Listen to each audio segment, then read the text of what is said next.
সঠিক বয়সে বিয়ে না করলে ছেলেদের 4টি মারাত্মক ক্ষতি হয়। প্রিয় ভাই বোনেরা, স্পেশালি যুবক বন্ধু যারা রয়েছে তাদেরকে বলছি, যদি বয়স হয়ে গিয়েছে বিবাহ করে নিতে হবে। রাসূল সাল্লাল্লাহু আলাইহি ওয়াসাল্লাম কি বলে দিয়েছেন, ইয়া মাশারা শাবাব মান ইসতাতা মিনকুমুল বাআ ফাল্যাতাজাওয়াজ, যাদের বিবাহের বয়স হয়েছে তোমরা বিবাহ করে নাও, তোমার চাহিদা অনুযায়ী পছন্দ অনুযায়ী বিবাহ করে নাও আমার প্রিয় ভাই ও বন্ধুরা। কিন্তু যদি সঠিক বয়স পার হয়ে যাওয়ার পরে বিবাহ করে ক্ষতিগ্রস্ত হয়ে যায়।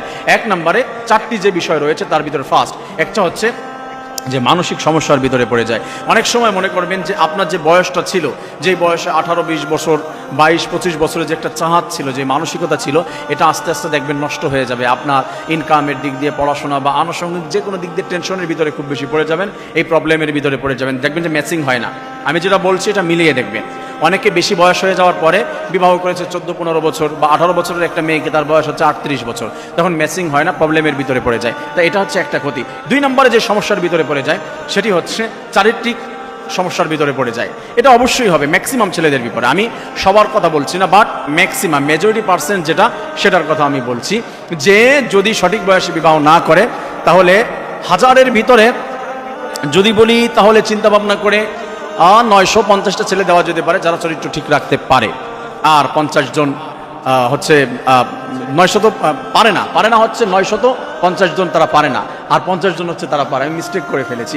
ম্যাক্সিমাম কি একেবারে 95% হচ্ছে পারে না, আর 5% হচ্ছে পারে। আমার প্রিয় ভাই বন্ধুরা, চরিত্র যদি ঠিক রাখতে হয় সঠিক বয়সে বিবাহ করে ফেলতে হবে। আপনার রিজিকের ব্যবস্থা, সুখ শান্তির ব্যবস্থা কে করবেন? আল্লাহ তাআলা করবেন। আল্লাহ তাআলা সবাইকে সঠিক বয়সে বিবাহ করার তৌফিক দান করেন, আমিন। আমার প্রিয় ভাই বন্ধুরা, 3 নম্বরে যে ক্ষতিগ্রস্ত হয়ে যাবেন সেটি হচ্ছে, অনেক সময় আমার সমাজের ভিতরে দেখা যায় অনেক ছেলে মেয়েদের বয়স হয়ে যাওয়ার পরেও বিবাহ করছে না, রোগাক্রান্ত হয়ে যায়। অনেকে দেখা যায়। এই যে বিষয়গুলি বলছি একেবারে যে খামোখা নিজের থেকে বলে দিচ্ছি তা কিন্তু নয়।